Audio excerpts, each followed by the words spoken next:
The signal reached the Veth Collective at ISO 300 hours, Standard Galactic Time, a narrow band pulse of electromagnetic radiation climbing up through a negative atmosphere, aimed at nothing in particular, carrying no encryption, no greeting protocol, no formal request for contact, just a tight beam of radio noise with a peculiar pattern buried inside it.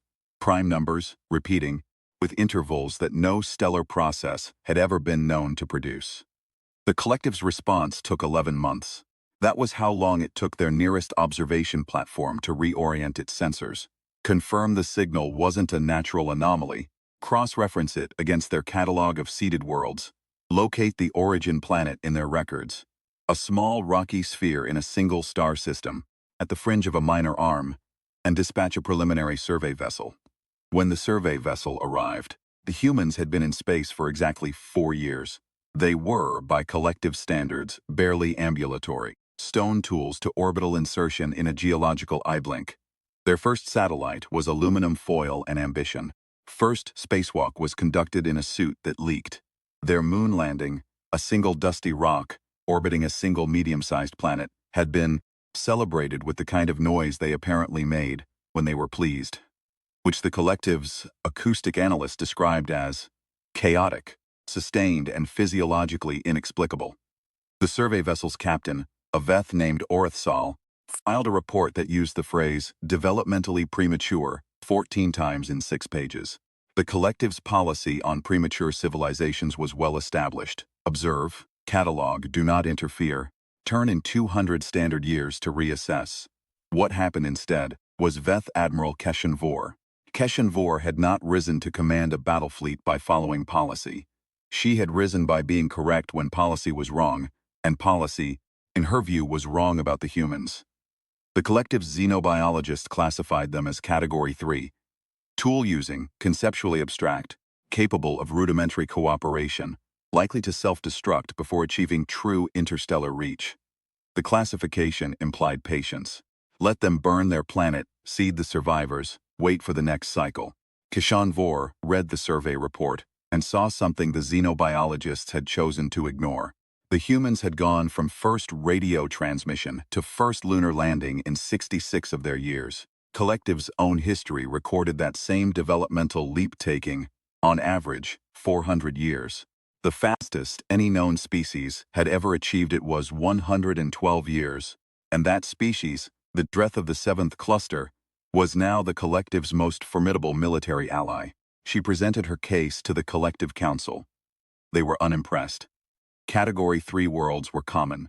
Developmental speed without developmental stability was meaningless. The humans would plateau. They always did. Shav 4 was denied additional survey resources. She was told to refocus on the outer expansion campaign. She was reminded, particular politeness reserved for officers who were being managed rather than reasoned with, that her judgment in matters of xenobiology was valued but not authoritative. She nodded, accepted the rebuke, and privately redirected one of her personal observation drones to the human system. That drone watched for 6 years. When it fed back its accumulated data, Keshan Vor reviewed 18,000 hours of human broadcasting, 212 major political events, 47 separate armed conflicts, 11 cooperative international achievements including a space station, 3 Mars flybies, and the beginnings of a permanent lunar research base that was being assembled by 12 different nations who actively disliked each other, but had agreed, apparently, that the moon was more interesting than their disagreements.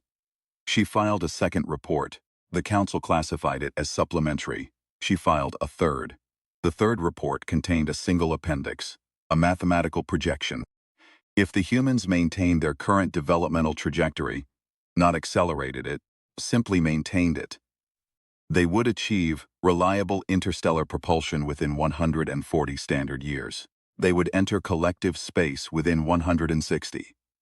The projection included 17 historical parallels, all of them species the collective now either governed, partnered with, or had fought costly wars to contain. The council read the projection. Then they authorized a solution. The name of the ship was the Sovereign Meridian, and it dropped out of fold transit at the edge of the human system, on a Thursday morning that nobody on Earth was ever going to forget. It was not the collective's largest warship. It was not even their most capable. It was large enough. 3 kilometers of layered hull ceramic and weapon lattice, shaped like something between a crescent and a closed fist. And it appeared above the lunar horizon at 0621 hours Greenwich Mean Time, close enough that the people on Earth's night side could see it without a telescope if they knew where to look. Which they didn't, not yet. The lunar base saw it first.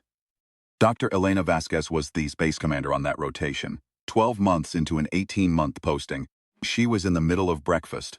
Reconstituted eggs, terrible coffee, the same crackers that had been terrible since week 1.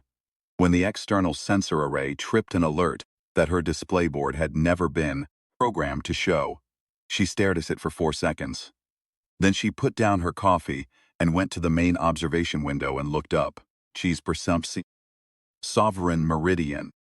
Change was hovering approximately 200 kilometers above the lunar surface, between the base and Earth, close enough that its shadow moved across the regolith like a slow eclipse. Elena had a doctorate in astrophysics and 12 years of aerospace engineering. She had spent 11 months on the moon. She had read every piece of first contact literature the scientific community had ever produced. None of it had prepared her for the specific feeling of standing at a porthole in a pressurized habitat, holding a cup of bad coffee, watching something the size of a small city park itself in space above her head. She set the coffee down very carefully on the nearest flat surface. She said, "Yeah." Marcus Vance was her operations chief and he was already at the sensor console. "Is that, yeah. Okay." She took a breath. "Okay, get me Earth." It took 11 minutes to reach mission control in Houston.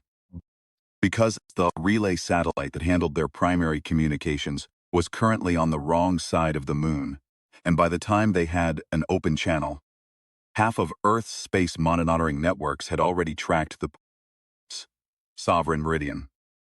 And the global news feeds had turned into a kind of controlled, elegant pandemonium that Elena could hear as background noise on the open channel.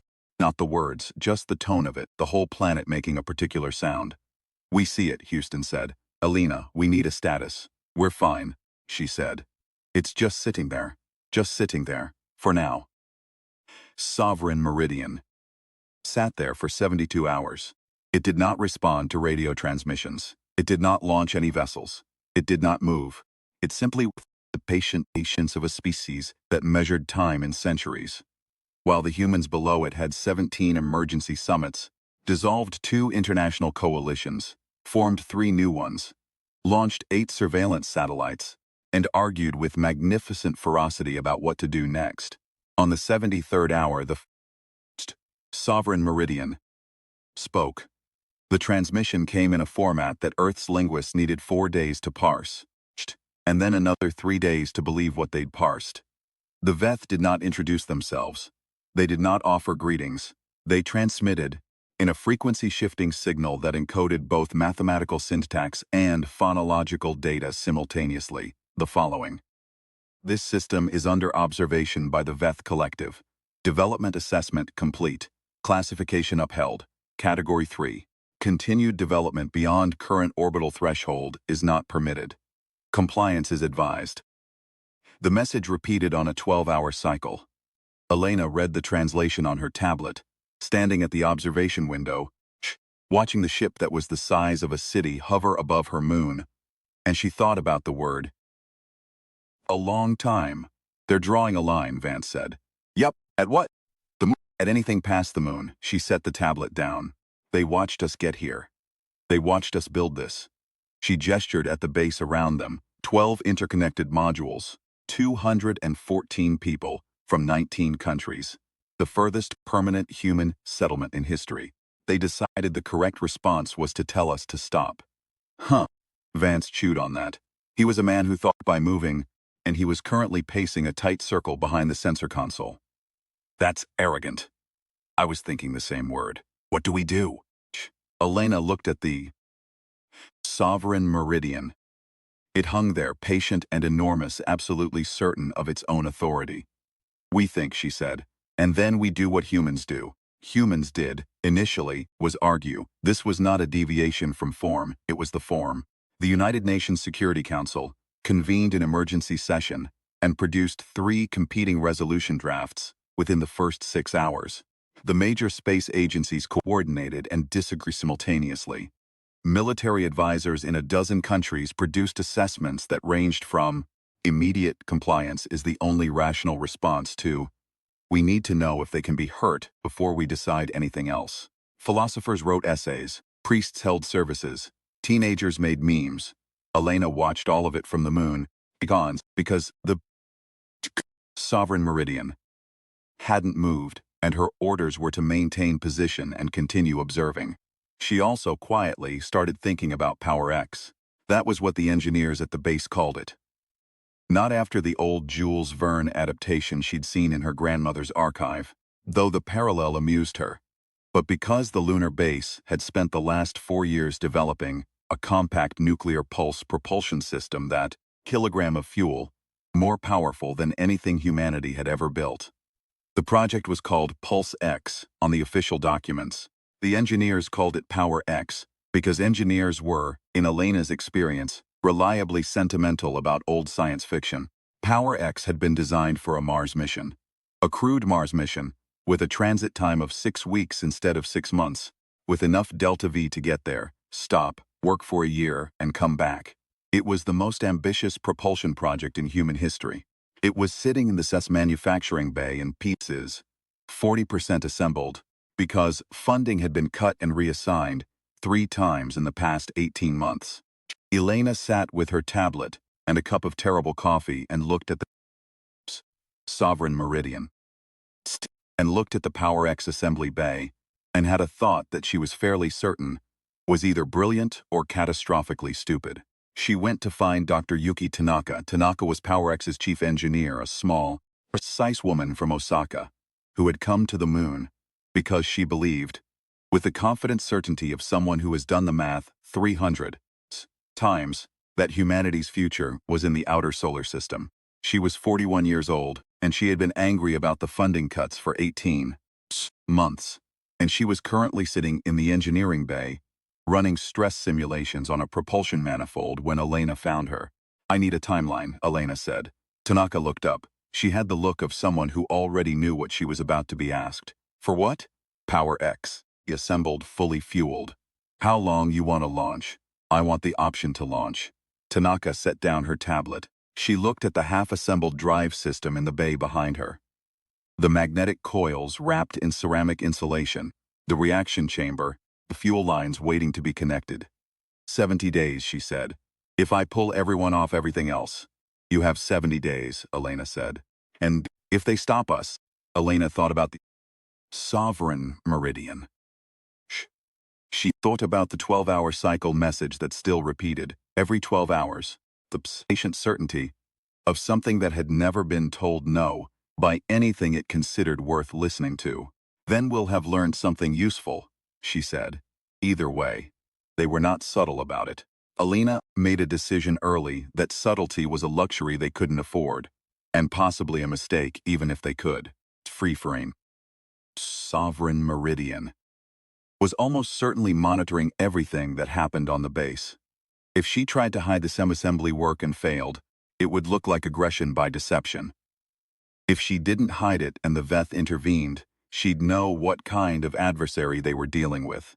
If she didn't hide it and the Veth didn't intervene, well, that would tell her something too.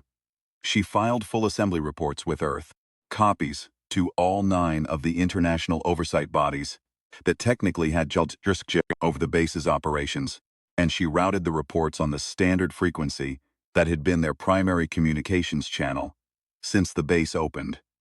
The same frequency, the sovereign meridian, had used to receive the collective's original survey signal 30 years ago. She sent a single additional transmission, addressed specifically to the alien vessel, in the frequency format the Veth had used for their own message. "We have received your communication. We are continuing our activities. We acknowledge that you are watching." Vance thought she was out of her mind. He said so, with the specific kind of direct candor that Elena had specifically hired him for, standing in the corridor outside the engineering bay at 0200 hours, when the night cycle should have had both of them asleep. They could just burn us, he said. They haven't. Yet, if they were going to burn us, Elena said, they wouldn't have sent a message first. They sent a message because they expected compliance. Species that expect compliance don't usually plan for the alternative. They don't have to. Vance chewed on that. That's a theory.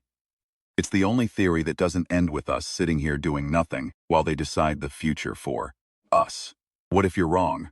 Elena looked toward the observation window, the sovereign meridian. Invisible from this angle. It was behind the lunar horizon, but she'd memorized exactly where it was. Then I'm wrong, she said. I'd rather be wrong, doing something than be right, doing nothing. The Veth noticed the assembly work on day 11. Orith Sal, who had been assigned to the sovereign meridian as xenobiological advisor, a posting he considered mildly insulting given his seniority, flagged the activity in his daily report with a note. Propulsion assembly detected at Category 3 habitat. Scale and design suggest transit capability exceeding authorized parameters. Recommend advisory reinforcement. Keshan Vor, who was technically no longer involved in this operation, and who was monitoring it anyway through channels she would have described as informal, read his report and felt something she recognized after a moment's consideration as a peculiar respect. They're building it anyway. She thought. Knowing we're watching. Knowing what we said. The Council issued a second transmission. Propulsion development in progress at Lunar Base Vasquez identified. Sacian required. Non-compliance will be addressed. Elena read it at breakfast. She forwarded it to Tanaka with a single line appended. Day 43, how are we doing? Tanaka responded 4 minutes later. Day 43, ahead of schedule. Coffee machine in Bay 2 is broken. Request emergency resupply.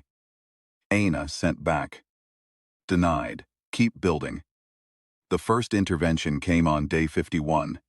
A Veth scout vessel, one of 4 that had been deployed from the sovereign meridian during the preceding weeks, descended to orbital altitude above the lunar base and broadcast a localized jamming signal that knocked out the base's external communications for 6 hours. It did not damage anything. It did not threaten anyone. It was, Elena thought, a tap on the shoulder. Reminder.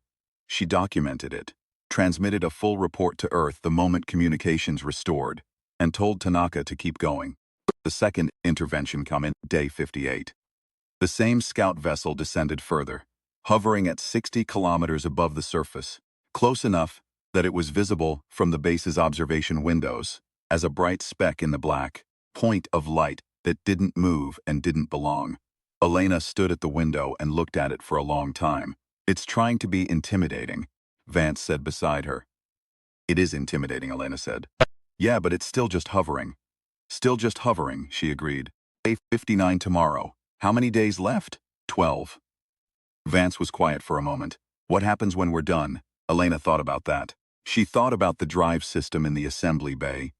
Nearly complete now, its magnetic coils gleaming under the bay lights, its reaction chamber waiting for fuel. She thought about what it could do, the delta V it could generate, the transit times it enabled, the distances it made possible. She thought about the word committed. We launch, she said, and we find out what they actually believe. Day 69. Power X was assembled, not optimally tested, not in ideal configuration, not in the way that Tanaka would have chosen if she'd had 18 months and the original funding allocation, but assembled, functional, ready. Earth had, over the preceding weeks, oscillated between panic and determination in the specific way that Earth did, when it was frightened and proud simultaneously. There had been 4 more UN sessions. There had been bilateral meetings, trilateral agreements, for the formation of a joint emergency council that included every spacefaring nation and observer status for 11 others. There had been military assessments and diplomatic overtures and 2 competing proposals for a formal response to the Veth. There had also been, late on a Thursday night in Houston, and simultaneously in Moscow and Beijing and 12 other cities, a quiet consensus that Elena Vasquez was doing the right thing and should not be stopped. She didn't know about that consensus until after. She was too busy. The sovereign meridian had moved. Not drastically. It had shifted from its position above the lunar horizon to a direct line-of-sight position above the base, which meant it was now visible from every observation window in every module. It sat there, 3 kilometers of metal and authority, and it waited. Elena stood in the power bay. Elena. Tanaka was beside her, looking at the assembled drive with the quiet pride of someone who has built something. Shouldn't have been possible, and knows it. They can see us from up there. I know. This is going to get their attention. That's the point. Elena looked at the drive. She thought about Jules Verne, who had imagined people shooting themselves at the moon in a Canonson-fired projectile, which was, honestly, not that much more improbable than what humans had actually done. She thought about the engineers who had built the Saturn V with slide rules and determination. She thought about the 12 countries that had disagreed about everything, except that this base should exist and that they should keep building it. She thought about the sovereign meridian and the word mid, and the quiet, enormous certainty with which a species that had never been told no expected the universe to agree with it. Yuki, she said, yeah, if this goes wrong, it won't, but if it does. Tanaka looked at her with the specific expression of someone who has calculated the odds and decided that the odds are not the point. If it does, she said, we'll have been the people who tried. I can live with that. I mean, not live with it literally, because we'd presumably be dead, but I understand the grammar, Elena said. She almost smiled. Okay. Tanaka squared her shoulders. Okay, let's light it up. The PowerX ignition sequence took 11 minutes. In those 11 minutes, sovereign meridian did not move. The scout vessel at 60 kilometers altitude descended to 40, then held. On Earth, 17 different command centers were watching the telemetry feeds from the base with the specific silent intensity of people who understand that they are watching history and cannot do anything to change its shape.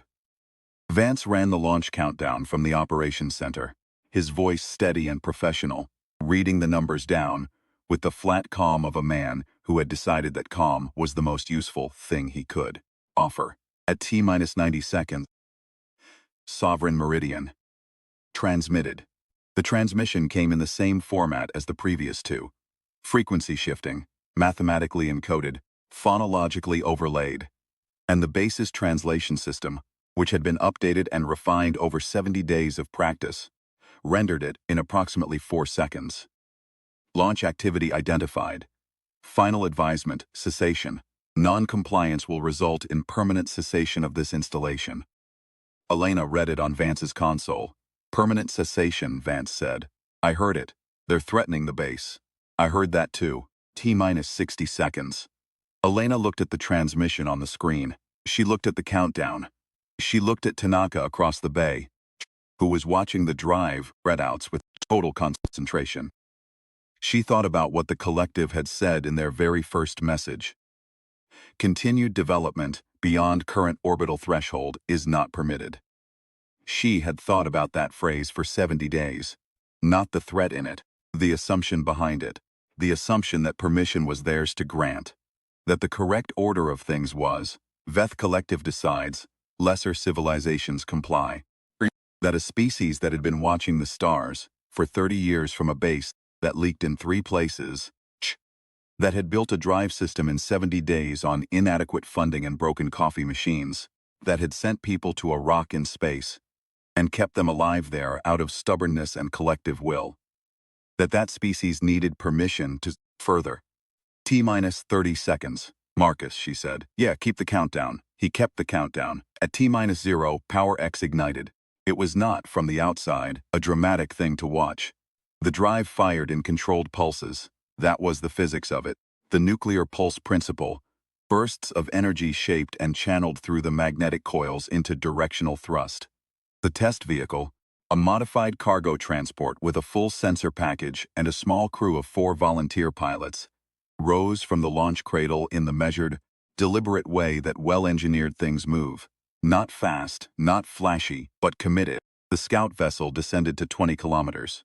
It kept descending. Elena watched it on the overhead display. 15 kilometers. 10. The base's collision avoidance alerts were ringing, and Vance was silencing them, one by one, with the focused calm of a man who had decided that alarms were not currently the most pressing concern. 5 kilometers. Elena, I see it. It's going to. I see it. The scout vessel stopped at 2 kilometers above the surface. It hovered there, close enough now that its running lights were visible from the observation windows. Pale gold against the black, like watching a second moon descend. The test vehicle was already at 500 kilometers altitude and climbing. Power X was performing within 3% of projected parameters. Tanaka's voice on the ops channel was doing the specific thing it did when engineering was going exactly right. A kind of restrained, careful joy. Numbers delivered with precision but with warmth underneath them. 1,500 kilometers, Vance said. Still climbing. The scout vessel held at 2 kilometers. Then, on a frequency the base had never heard used before. Not the diplomatic frequency. Not the jamming frequency, but a new one. A clean single tone that resolved through the translation system into something that took 12 seconds to parse and came back as query, intent of vehicle launch. Elena stared at the translation. Then she picked up the transmitter. Exploration, she said. That's the intent. That's always been the intent. Silence. 12 seconds, 20, a minute. The scout vessel ascended, not retreated, not fleeing, not the motion of something that had been defeated, but ascended steadily, back toward its operational altitude, and then further, and then it folded back into the sovereign meridian, through a docking aperture that opened and closed with the hydraulic precision of something that had been designed by people who had been building these things for a very long time. The test vehicle was at 12,000 kilometers and still climbing. What happened next took months, and Elena was not at the center of most of it. She was on the moon, doing her job, which now included an additional responsibility. The Veth's first formal contact request, routed through the base's communications array, rather than the broadband signal they'd used before, addressed specifically to the installation commander, Lunar Base Vasquez. Orth Sal's voice came through the translation system as a low, resonant multi-layered thing, like a cello played underwater, and what he said was, I have been authorized to transmit a formal survey inquiry. Category reassessment has been requested. Elena was eating breakfast when this happened. She set down her coffee. It was still terrible, and looked at the message on her tablet for a long moment. Category reassessment, Vance said. That's what it says. What does that mean? Elena said slowly. They're not sure what category we are anymore. She thought about that. She thought about the sovereign meridian, still in position above the lunar horizon, patient and enormous. She thought about Keshan Vor, whose name she didn't yet know, who had filed 3 reports to a council that hadn't listened and had watched anyway. She thought about Power X, was currently completing its 4th test flight and performing within 2% of parameters, which meant Tanaka was going to be insufferable for at least a week. Tell them, she said to Vance, that we'd be glad to talk. True. The formal contact sessions happened over the 14 months, conducted between Earthside diplomatic teams and collective representatives aboard a neutral vessel that the Veth provided, and that the humans immediately named the coffee shop, which the Veth translation team eventually determined was a human designation for a place where information was exchanged informally, and which they found by their own report conceptually interesting. Elena wasn't part of the negotiations. She went back to running the lunar base, had received a significant new funding allocation from 17 sunt countries simultaneously in the wake of the Power X launch, and which was now in the middle of an expansion project that was going to double its research capacity by the following year. She did, once, receive a communication directly from Keshan Vor, routed through the formal contact channel, proper and official, nothing unauthorized about it, though Elena suspected the Admiral had arranged it herself rather than waiting for it to happen through normal process. The message was brief. It came through the translation system as, I reviewed your installation's activity record, from the period of initial contact to the propulsion test. I note that during the 70-day development period, your team submitted 14 formal progress reports through open communication channels. Reports were accurate, detailed, and clearly intended to be read. I found this choice instructive. In my experience, species that hide what they are building are afraid of what they are building. Your species appears not to have that problem. I wanted to acknowledge this observation. Elena read it twice. She thought about the reports, those 14 detailed, honest, completely transparent progress updates, routed on open channels, while a 3-kilometer alien warship watched from above. She'd made that choice, because deception seemed like the wrong foot to start on. Because if the Veth were going to stop them, she'd wanted them to stop humans in the act of being humans. Working, building, reporting, trying. She typed a reply. It went through the translation system and came back in Galactic Standard format. I appreciate the acknowledgement. For what it's worth, we weren't unafraid. We were afraid the entire time. We did it anyway. That's different. She sent it. The response came 3 hours later, and the translation system rendered it as a single phrase, one that the linguists later determined was a Veth expression used almost exclusively for beings considered worthy of extended observation, which in their culture was the highest form of recognition short of formal alliance. Yes, that is precisely the difference. Tanaka found her at the observation window at 1200 hours, looking at the sovereign meridian. Still there, repositioned now to a less overtly threatening altitude, but present, part of the landscape. Elena had started thinking of it the way you think of a neighbor you've had a difficult conversation with. Still there, still different from you, but not unknown anymore. Power X performed within 1% today, Tanaka said. She was holding 2 cups. One of them was the reconstituted coffee that was all they had. The other was something in a new package, something that had come up on the last resupply. Elena took one. Which is that? Real coffee, Tanaka said, from Brazil. Someone on the resupply team thought we deserved it. Elena tasted it. It was extraordinary. It was so much better than the reconstituted version that it was almost a different substance. She stood at the window, holding the cup, watching the alien ship hover in the darkness above the moon. Somewhere on that ship, Orithsal was writing reports. Somewhere else in the system, diplomats were carefully, precisely negotiating the terms by which 2 species would learn to exist in the same neighborhood. Somewhere on Earth, Keshan Vor's projections were being revisited by a council that had told her she was wrong. What are you thinking about? Tanaka said. Elena thought about it for a moment. She thought about Victor Barbicane, firing his cannon at the moon in an 1865 novel. The sheer ridiculous confidence of imagining you could build something that would get you there. She thought about all the real people who had built things that shouldn't have worked and hadn't been sure they would work, and had built them anyway. She thought about the 11-month lunar base that was now going to be permanent. She thought about Power X and its 1% parameters. I'm thinking, she said, about what we build next. She drank her coffee.